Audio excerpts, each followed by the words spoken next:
یہ میرے ہاتھ میں قانون کی کتاب ہے، تاہم یہ فقط کتاب نہیں، یہ محض ایک ڈاکومنٹ نہیں، یہ ایک مقدس معاہدہ ہے۔ کون سا معاہدہ؟ یہ وہ مقدس معاہدہ ہے جو پاکستان کی ریاست اور اس کے شہریوں کے ساتھ ہے، جس میں ریاست یہ وعدہ کرتی ہے اپنے شہریوں سے کہ میں آپ کے بنیادی انسانی حقوق کا خیال رکھوں گی، آپ کی زندگی کا خیال رکھوں گی، زندگی کے لیے جو بنیادی چیزیں ہیں، روٹی ہے، کپڑا ہے، مکان ہے رہنے کے لیے، میں وہ دوں گی۔ یہ مقدس کانٹریکٹ یہ بتاتا ہے کہ اداروں میں ایک خوبصورت توازن ہوگا۔ یہ مقدس معاہدہ یہ بتاتا ہے کہ ریاست ایک چیکس اینڈ بیلنسز کا نظام قائم کرے گی۔ تاہم جب ہم دیکھتے ہیں عملی طور پر تو یہ چیزیں تو ریاست میں ہمیں نظر نہیں آتی، اور جو تھوڑی بہتی تھیں بھی وہ 26ویں اور 27ویں ترمیم نے حملہ کر کے اس آئین کے اوپر، اس مقدس معاہدے کے اوپر وہ ختم کر دی۔ جو بنیادی انسانی حقوق تھے وہ ختم کر دیے۔ امینڈمنٹ کا بھی ایک مسلمہ اصول ہے جو ساری دنیا میں رائج ہے، وہ کیا ہے؟ وہ ہے پرنسپل آف کانسٹیٹیوشنلزم، کہ کوئی بھی جب بھی آئین میں ترمیم کی جائے گی تو کانسٹیٹیوشنلزم کی چھتری کے سائے میں کی جائے گی۔ آپ اس کی وائلیشن میں نہیں کر سکتے، آپ ایسی ترمیم نہیں کر سکتے جو بنیادی انسانی حقوق کے خلاف ہو۔ تاہم جبر کیا گیا 26ویں اور 27ویں آئینی ترمیم کے ذریعے کہ یہ ترمیم کر کے جو بنیادی انسانی حقوق تھے وہ چھین لیے گئے۔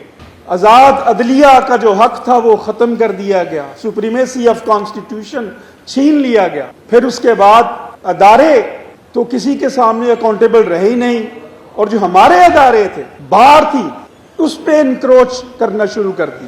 یہ 26ویں اور 27ویں آئینی ترمیم کا جبر ہے، ظلم ہے کہ Punjab bar council Lahore high court میں مداخلت کر رہی ہے۔ یہ اس کے مختلف مظاہر ہیں، اور اس کی پاکستان کا جو آئین ہے اور جو اس کو بنانے والے ہیں، بانی پاکستان نے کہا تھا، قائد اعظم محمد علی جناح نے، کہ پاکستان کی بنیاد قانون کی حکمرانی کے اوپر ہے۔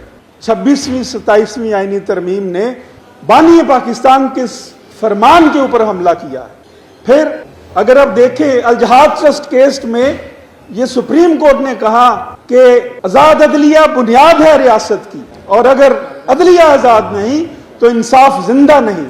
سندھ ہائی کورٹ بار ایسوسی ایشن کے کیس میں بھی یہی کہا گیا کہ پاکستان کی بنیاد آئین کی سپریمیسی کے اوپر ہے۔ پھر اگر آپ قرآن مجید فرمان علی شان کو دیکھیں، اللہ پاک فرماتا ہے ان اللہ یامر بالعدل والاحسان، بلا شبہ اللہ پسند کرتا ہے انصاف کو اور بھلائی کو۔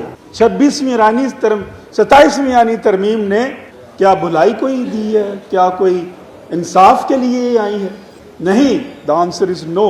اس کا مطلب یہ ہے کہ یہ قرآنی حکم کی بھی خلاف ورزی ہے۔ Do these amendments، یہ کوشچن ذرا سامنے رکھیں، اگر do these amendments protect the human rights, the basic rights in the constitution? The answer is no۔ Do these amendments uphold the principle of constitutionality? The answer is no۔ نہیں ہے یہ۔ آج اس بات پہ میں اپنی بات کو ختم کر کے اجازت چاہوں گا کہ جہاں پہ ہم کھڑے ہیں، جو عالمی حالات ہیں، عالمی پریشر ریاستوں کے اندر مداخلت کر رہا ہے۔ ایران کی مثال ہمارے سامنے ہے، مڈل ایسٹ کی مثال ہمارے سامنے ہے۔ ہمیں عالمی پریشر کو روکنے کے لیے اپنی ریاست کو مضبوط کرنے کی ضرورت ہے۔ کمزور ریاست عالمی دباؤ کا سامنا نہیں کر سکتی۔ خدا نخواستہ کوئی ایسی صورتحال ہماری ریاست کے ساتھ ہوتی ہے تو پھر ایک کمزور ریاست کیسے ڈیفینڈ کر سکے گی فارن پریشر کو؟ ضرورت ہے کمزور ریاست کو طاقتور کیا جائے، اور طاقتور ریاست فقط اور فقط سپریمیسی آف کانسٹیٹیوشن سے ہو سکتی ہے، رول آف لا سے ہو سکتی ہے، اور انڈیپینڈنس آف جوڈیشری سے ہو سکتی ہے۔ اللہ رب العزت سے دعا ہے تو ہم وکلا کمیونٹی کو ان پرنسپلز کے لیے کھڑا ہونے کی توفیق عطا فرمائے۔ اس کالے کوٹ پہننے کا واقعہ یا اتارنے کا واقعہ کورٹ میں ہوا تھا،